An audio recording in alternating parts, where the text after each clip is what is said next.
제가 유학 가가지고 같이 이렇게 공부하는 목사님들 중에 참 사랑받는 목사님이 있었는데요. 그 목사님이 왜 이렇게 사랑을 받는가 제가 잘 지켜봤어요. 그랬더니 그 목사님은 항상 그 상대방이 말하면 네, 그렇군요. 자기 의견을 말하지 않아요. 그런데 갈 때 이야기 막 하고 간 사람은 막 해결함을 받았다고 그럴까요? 안 받았다고 그럴까요? 와, 저 목사님, 역시 내가 저 목사님만 만나면 나는 정말 마음에 모든 게 다 해결됐어, 이런 말을 사람들이 하더라고요.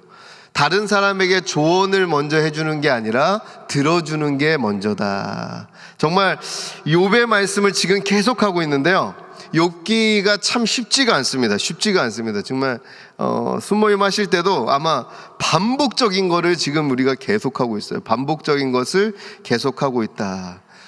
친구들이 고통당할 때 가서 위로할 때 이렇게 하라, 이것도 한두 번 하면 되는데 지금 몇 주째 지금 반복을 하고 있습니다.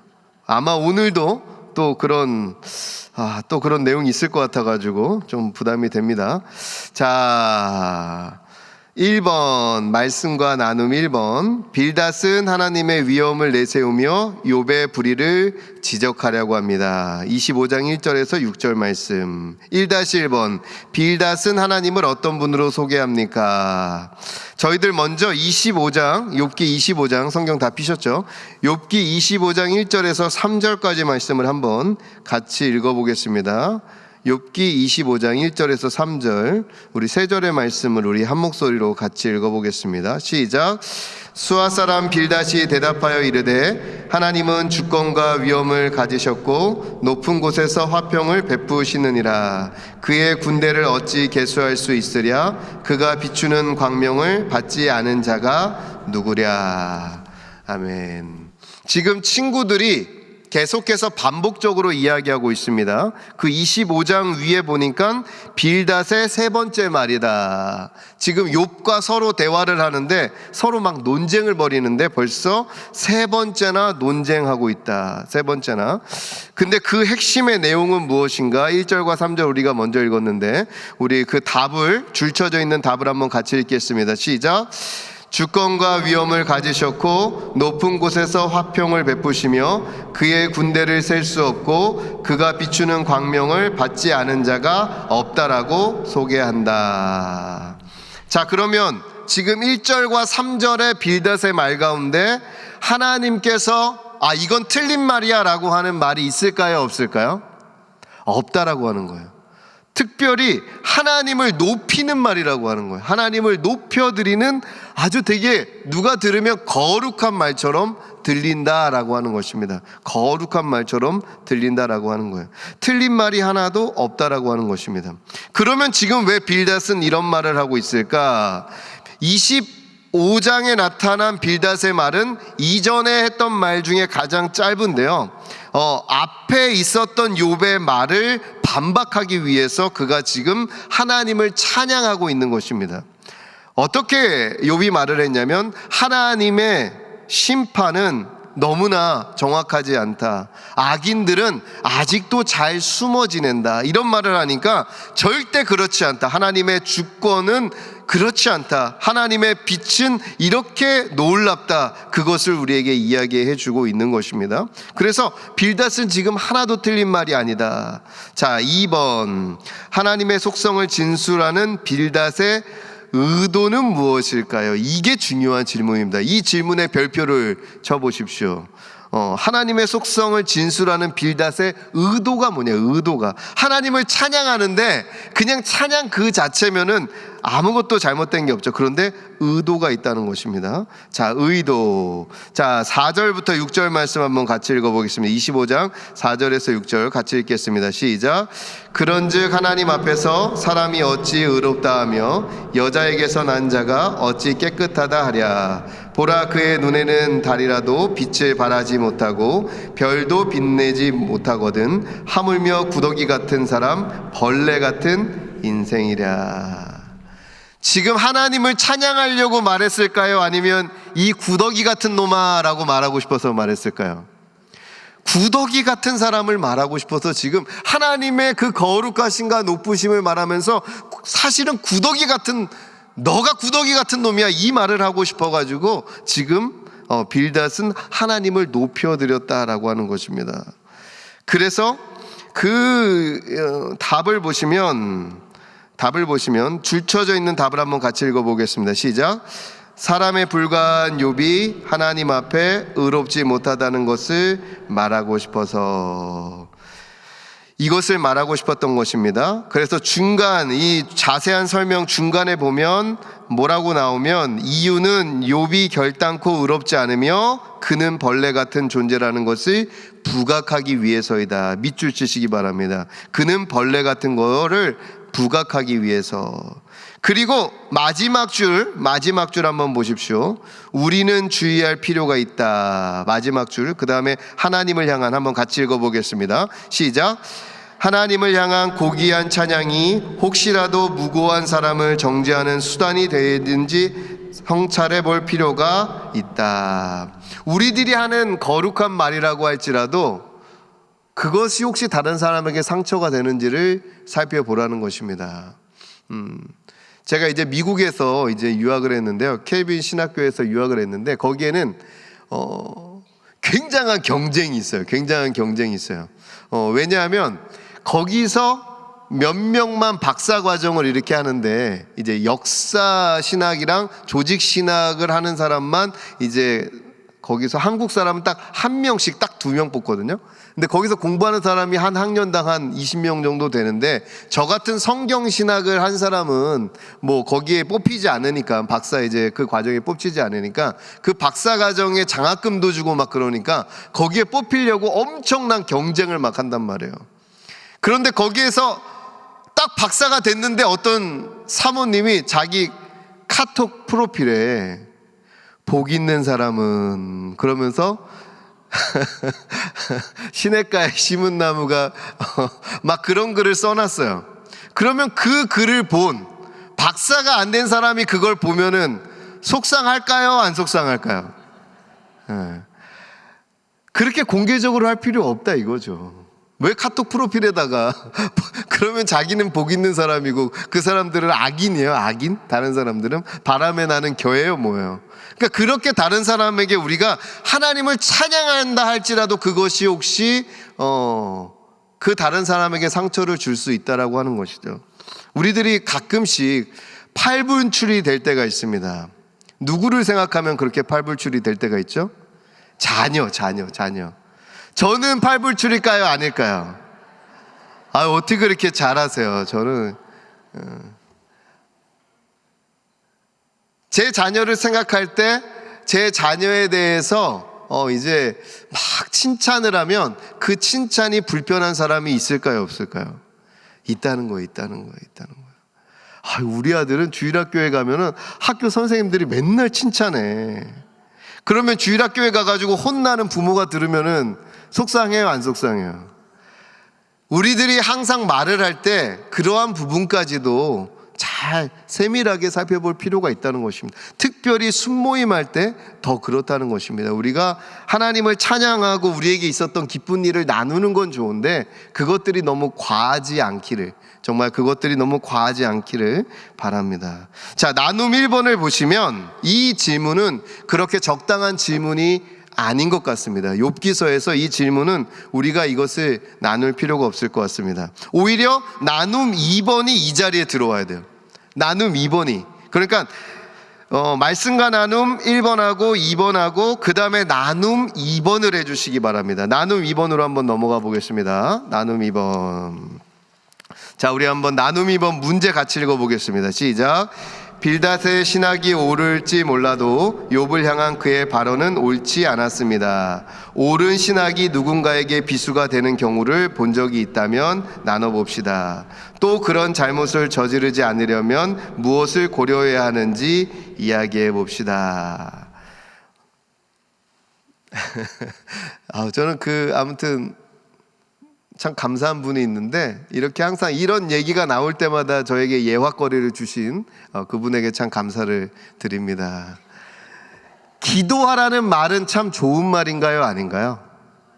기도하라는 말은 뭐 진리죠. 기도해야죠. 그런데 제가 이제 미국에서 이제 아이가 생겼습니다. 정말 한국에서 그렇게 가지려고 갖은 노력을 써도 생기지 않던 둘째가 딱 생겼는데 우여곡절이 많았어요. 둘째가 생겼을 때부터 유학기간 딱 시작하는데 애가 생기니까 하나님께 막 원망하다가 또 아이가 유산될 것 같아가지고 막 하나님께 회개하고 통곡 막 했다가 아이를 딱 낳았는데, 야, 예쁠까 안 예쁠까요? 야, 세상에. 팔불출이라고 할까봐 제가 말을 못 하겠는데요. 야, 우리 딸은 태어났는데, 야, 원래 태어나면 막 쪼글쪼글하고, 제 첫째한테 말하지 마십시오. 첫째는 조금 안 예뻤던 것 같은데, 와, 둘째는 태어났을 때부터 너무 빤빤하고 예쁜 거예요. 제 첫째를 아는 분은 말하지 마십시오. 그런데 그 아이가 딱 이제 그 병원에서 있다가 딱 퇴원하려고 하는데 제가 딱 그 아이의 발을 봤는데 발이 이상이 있는 거예요. 수술을 해야 되는 거예요. 그 상황 속에서 저는 굉장히 막 하나님께 막 원망도 하고요. 막 그런 사람이라서요. 막 연약한 아주 막 갈대와 같이 막 그래가지고 막 집에 가가지고 그다음부터 하나님께 얼마나 원망을 하며 막 눈물을 흘리며 이불 속에 들어가가지고 나오지도 않고 막 그렇게 살고 있는데 어느 날 한 사모님이 우리 아내에게 다가와가지고 그 말을 했다고요. 사모님, 임신 중에 기도 안 하셨죠? 기도하라는 말은 너무나 좋은 말이죠. 그런데 그 상황 속에서 아내에게 기도 안 하셨죠? 도대체 왜 그런 말을 하는 걸까요? 다행히도 제가 기도를 했을까요? 안 했을까요? 철저하게 했습니다. 철저하게. 새벽 기도, 칼빈 신학교에 새벽 기도가 있거든요. 새벽 기도를 철저하게 했습니다. 철저하게. 그래서 아내가 당당하게 말해서 사모님, 우리 기도 너무 열심히 했거든요. 그리고 내가 믿는 하나님은 그런 하나님 아니에요. 제가 얼마나 가슴이 그냥 시원한지. 아무튼 그 사모님께 감사를 드립니다. 이런 예화를 들 때마다 그 사모님 얘기가 아마 목회 끝날 때까지 나올 것 같아요. 그런데 우리가 혹시 그러한 실수를 할 때는 없느냐는 것입니다. 특별히 정말 각별하게 말조심해야 되는 장소가 있다면 장례식장에서는 정말 말조심을 하셔야 돼요. 근데 우리들이 장례식장에서 또 그 사랑하는 가족을 잃은 사람 앞에서 던지는 말 한마디가 아주 작은 말인 것 같지만 비수처럼 꽂히는 일이 너무나도 많다는 것입니다. 정말 우리들이 말 한마디를 어느 상황에서 해야 될 것인가, 정말 그것이 때에 맞는 말인가, 옳은 말이라 할지라도 그것이 때가 아니면 해서는 안 되는 것이죠. 그래서 우리는 옳은 말을 어떤 때에 해야 하는지를 계속해서 배워야 되고 그 지혜를 하나님께 구해야 되는 것입니다. 자, 이제 앞으로 다시 돌아오겠습니다. 큰 2번. 욥도 권능의 하나님을 찬양합니다. 다만 배려 없는 친구의 말이 야속할 뿐입니다. 바로 이것이죠. 정말 우리가 배려 없는 말은 참으로 아무리 귀한 말이라고 해도 그것이 선한 말이 아니라는 것입니다. 자, 욥은 빌닷의 날카로운 진술에 어떻게 답을 할까요? 1절부터 4절까지 한번 같이 읽어보겠습니다. 26장 1절에서 4절 시작. 욥이 대답하여 이르되 내가 힘없는 자를 참 잘도 도와주는구나. 기력 없는 팔을 참 잘도 구원하여 주는구나. 지혜 없는 자를 참 잘도 가르치는구나. 큰 지식을 참 잘도 자랑하는구나. 내가 누구를 향하여 말하느냐? 누구의 정신이 내게서 나왔느냐? 진짜 잘한다는 거예요? 아니면은 비꼬는 거예요? 저희 아내가 한마디 싸붙였던 것처럼 이렇게 욥은 야, 네 말이 지금 나한테 도움이 되겠니? 이 말로써 지금 이야기하고 있는 것입니다. 비꼬는 투로 말하고 있는 것입니다. 그것은 내가 너의 말 때문에 이렇게 큰 상처를 받았어 라는 표현을 우리에게 하는 것입니다. 아무런 도움 안 된다는 것입니다. 그와 같은 말은 아무런 도움이 안 된다는 것입니다. 자, 그래서 그 답을 한번 같이 읽어보겠습니다. 시작.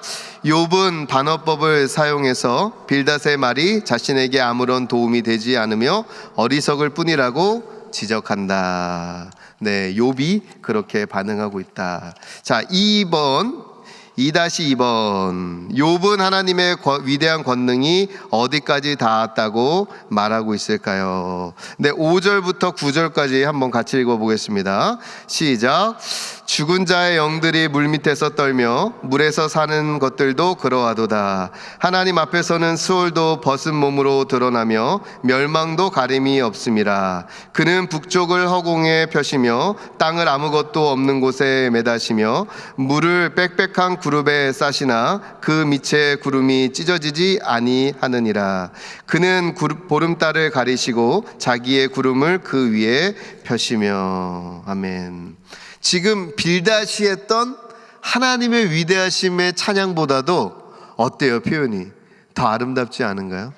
지금 욥은 하나님을 찬양할 하나님의 아름다움을 모르는 것이 아니라 나는 이만큼 안다라고 하는 것을, 나도 하나님이 얼마나 위대하신 분이라고 하는 것을 이 아름다운 표현을 통하여 우리에게 말하고 있는 것입니다.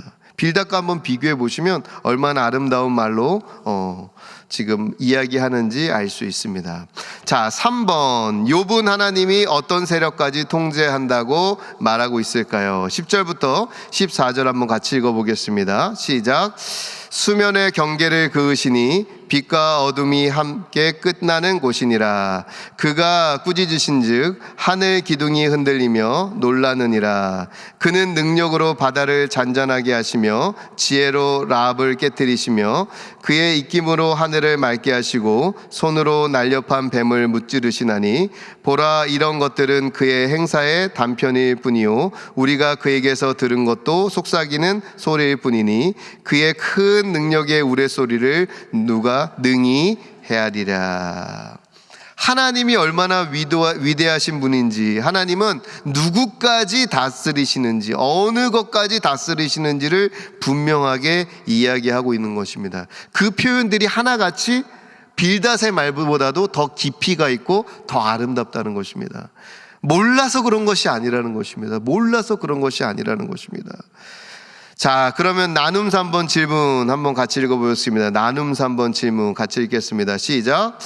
욥도 하나님의 위엄과 권능을 모르지 않습니다. 그러나 세계의 질서를 지키시는 하나님의 통치에서 자신만 소외된 것처럼 느껴졌습니다. 하나님이 내 삶을 돌보지 않으시고 날 위해 능력을 베풀지 않으시는 것처럼 느낀 때가 있었습니까? 내 자신의 삶의 고통을 잘 헤아릴 줄 알아야지만 다른 사람의 고통도 헤아릴 수 있는 것입니다. 다른 사람의 고통도 헤아릴 수 있는 것입니다. 하나님께서는 우리에게 그와 같은 일들을 우리께 경험케 하시는 것은 다른 사람의 그 입장과 그 이해, 그 사람들의 슬픔을 헤아려 보는 것이죠. 그래서 우리가 경험할 수 있는 슬픔이 어떠한 것인지 깊이 생각하는 것은 너무나 중요한 일입니다. C.S. 루이스라고 하는 아주 유명한 기독교 신학자가 있습니다. C.S. 루이스. 제가 그의 책 중에 가장 사랑하는 책이 뭐냐고 물으신다면은 순전한 기독교도 너무나 좋아하고 스크루테이프의 편지도 너무나도 좋아하는데 헤아려 본 슬픔이라고 하는 책이 있습니다. 정말 한번 꼭 읽어보시기를 바랍니다. 헤아려 본 슬픔.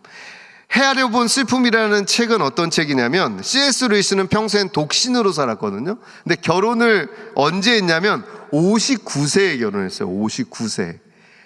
미국에 있는 한 여성과 결혼을 했는데 이혼녀였습니다. 자녀가 둘이 있는 이혼녀였어요. 그런데 결혼 전에 교제가 시작될 때쯤에 그녀가 조이라고 하는 여자였는데 골수한 판정을 받은 거예요.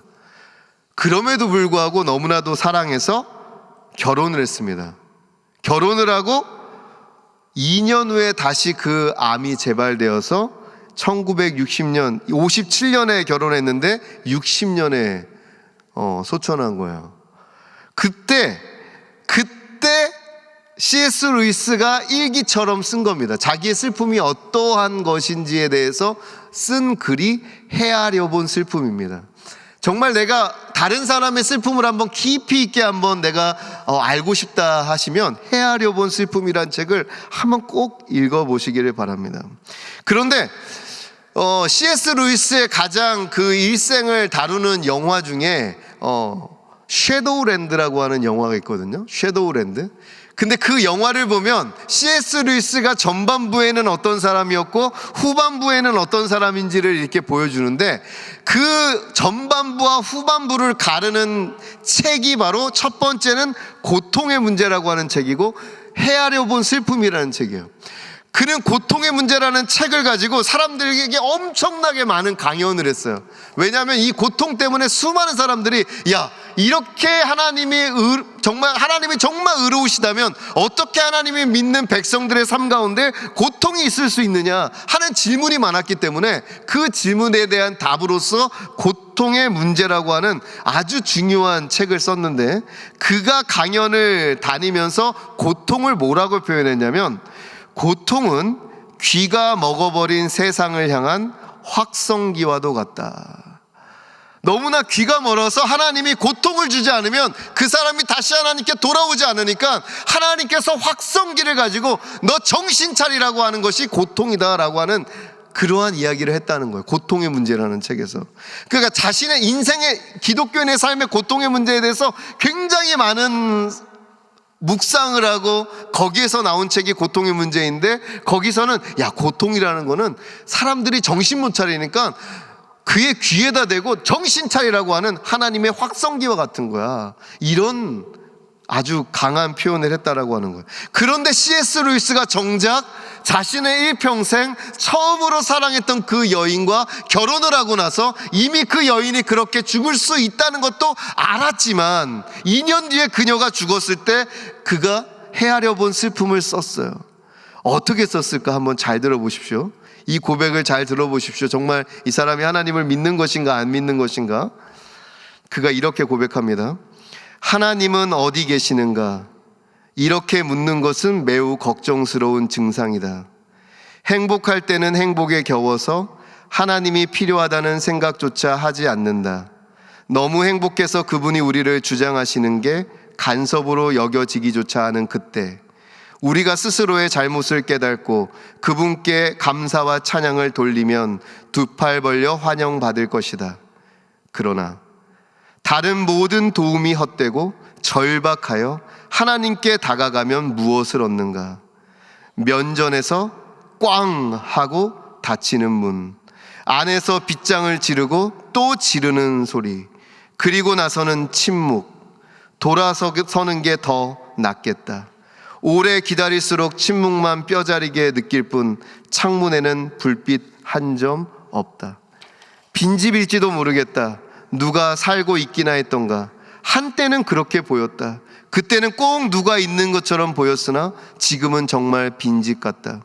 지금 그분의 부재는 무엇을 의미하는가? 왜 그분은 우리가 번성할 때는 사령관처럼 군림하시다가 환난의 때에는 이토록 도움 주시는데 인색한 것인가? 하나님을 향한 믿음을 그만둘지도 모른다는 위험에 빠져 있다는 뜻이 아니다. 진짜 위험이란 그분에 대해 이처럼 끔찍한 사실들을 믿게 된다는 점이다. 내가 무서워하는 결론은 그러니 하나님이란 결국 없는 거야가 아니라 그러나 이것이 하나님의 실체인 거야. 더 이상 나를 속이지 말자. 그렇게 다른 사람들에게, 정말 고통당하는 사람들에게, 너희들의 삶의 문제는 하나님께서 너희들의 삶의 정신을 못 차리니까 너희들의 귀에다 대고 하나님이 크게 말씀하시는 확성기와 같은 거라고 담대하게 선언했던 그가 자신의 사랑하는 그 아내가 소천하고 나서 이와 같은 글을 쓰고 있는 거예요. 하나님, 내가 그렇게 기뻐하고 하나님께 나아갈 때는 하나님이 막 두 팔 벌려 안아주는 것 같더니만 내가 정말 힘들고 하나님이 필요할 때는 내 앞에서 꽉 문을 닫아버리시네. 내가 아무리 그것을 문을 두드리고 하나님 나 너무 힘듭니다라고 외칠 때 그 속에서 아무 소리도 안 들리네. 하나님 어디 가신 거야? 지금 C.S. 루이스가 그와 같은 이야기를 하는 것입니다. 또 그는 이와 같은 이야기를 합니다. 위로하는 사람에 대해서 이렇게 말합니다. 나에 대해서 위로를 하려고 할 때 이 말을 들으면 위로를 싹 못했을 것 같아요. 오늘 오후 이런 생각들을 C에게 이야기해 보았다. 그는 똑같은 일이 그리스도에게 일어났음을 상기시켜 주었다. 어찌하여 나를 버리셨나이까? 나도 아는 이야기다. 그런데 그걸 안다고 해서 문제가 더 쉬워지겠는가? 내게 종교적 진리에 대해 말해주면 기쁘게 경청하겠다.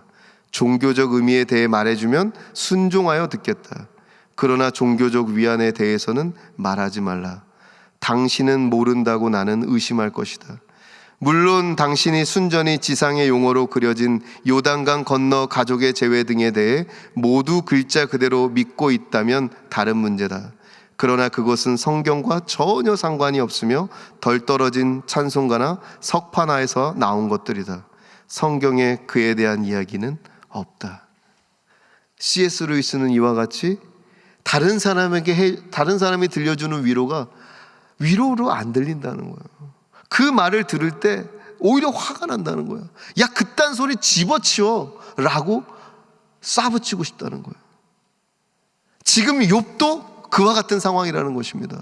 너무나 힘들어서 우리가 봐도 너무나 힘들잖아요. 온 재산을 잃었을 뿐만 아니라 가족을 다 잃어버린 그 욥의 상황 속에서 친구들이 와서 하나님의 진리의 말씀이라고 하는 말들이 그에게는 지금 C.S. 루이스가 하는 말과 동일한 생각으로 아마 그와 같이 아마 말하고 싶었을 거예요. 쏴붙이는 거예요. 비꼬는 거예요. 그렇다면 어떻게 이 문제가 해결될 수 있는 것입니까? 어떻게 욥은 해결받았습니까? 욥기의 가장 깊은 신학은 그것입니다. 처음에 1장에서 하나님이 사탄과의 대화를 통해서 욥의 고통이 시작이 되죠. 그러면은 욥이 잘못한 게 아니라 하나님이 잘못한 것처럼 느껴지잖아요. 그러면 마지막에 가서 하나님이 욥에게 사과하셨을까요? 사과하지 않으셨을까요? 사과는 무슨 사과입니까? 하나님이 욥에게 아주 따끔하게 혼을 냅니다. 야, 너 내가 정말 수많은 창조를 할 때 네가 그거 다 보았니? 하나님이 그에게 말씀하시는 거예요. 그런데 놀라운 사실이 무엇인지 아십니까? 우리는 하나님이 그 이유를 말해줘야지만 욥이 그 문제를 해결받을 수 있을 것이라고 생각하지만 그렇지 않다는 것입니다. 하나님이 하나님을 믿는 백성에게 그 임재를 온전하게 나타내실 때 그의 문제가 그 앞에서 사라져버린다는 거예요. 문제는 그대로 있는 것 같은데 하나님이 그에게 나타나셔서 하나님이 말씀하여 주실 때 그것이 사라져버리는 거예요. 사라지는 정도가 아니에요. 욥이 뭐라고요? 하나님, 내가 귀로만 들었는데 이제 눈으로 주님을 보게 되었습니다 라는 고백을 하게 되는 거예요. 우리의 삶의 문제는 어디에서 해결이 되는 것입니까?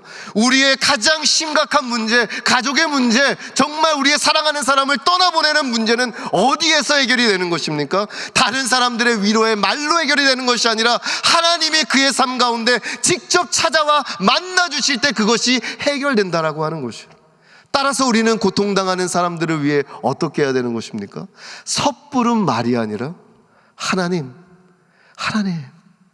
내가 저를 위로하지 못합니다.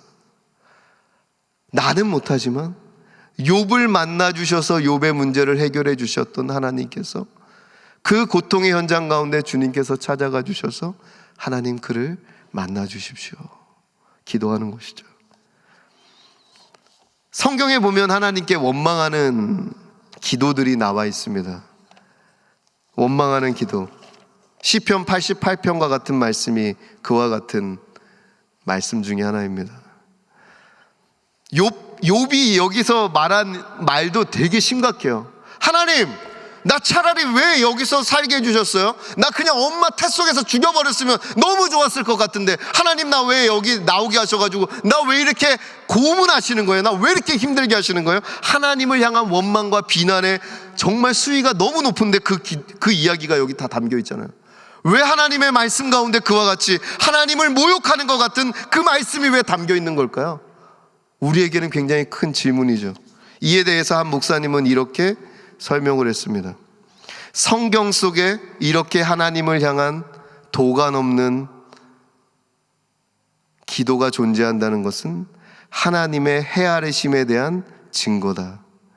인간이 절망 속에서 어떤 말을 하는지 하나님은 이해하신다.